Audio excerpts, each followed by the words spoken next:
થરા અને કિયાલ ગામને જોડતા માર્ગના ચાલી રહેલા રિનોવેશન કામને લઈને સ્થાનિક રહેવાસીઓમાં ચિંતા વધી રહી છે. ગ્રામજનોના જણાવ્યા મુજબ રોડની ઊંચાઈ વધારવામાં આવતા વરસાદી પાણીના નિકાલની ગંભીર સમસ્યા સર્જાઈ શકે છે, જેના કારણે આસપાસના રહેણાંક વિસ્તારોમાં પાણી ભરવાનો ખતરો ઊભો થયો છે.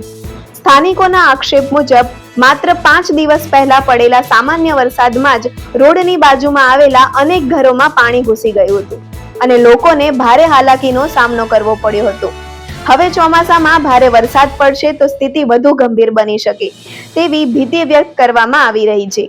ગ્રામજનોનું કહેવું છે કે રોડનું કામ શરૂ કરતા પહેલા વરસાદી પાણીના યોગ્ય નિકાલ માટે કોઈ અસરકારક આયોજન કરવામાં આવ્યું નથી.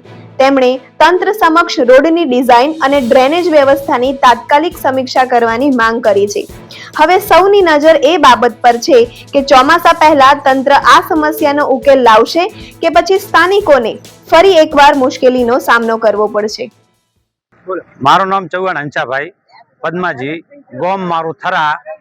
આ જે સીસી રોડ આવી રહ્યો છે, જે અંદર લેવાનો હતો તે ઉપર લેવામાં આવ્યો છે, 2 ફૂટ અધર લેવામાં આવ્યો છે. જે નીચો રોડ હતો છતાંય પાણી આવતું હતું, અમારા ઘરમાં પેસી જતું હતું. તો 2 ફૂટ અંદર ઉપર આવે તો અમારે આ પબ્લિકને જાવું ક્યાં, જે ગામમાં રહે છે. અત્યારે અમારે કોઈ ખેતરમાં કોઈ રહેવાની કોઈ વ્યવસ્થા હે નહીં, કે નથી કોઈ અમારે પ્લોટ. અમારું અનાજ, અમારું જે ખેતરનું ધાન આ લાવવું ક્યાં, કઈ રીતે? ન સાધન આવી શકે, ન અંદરથી બહાર આવી શકે, આવી પરિસ્થિતિ છે.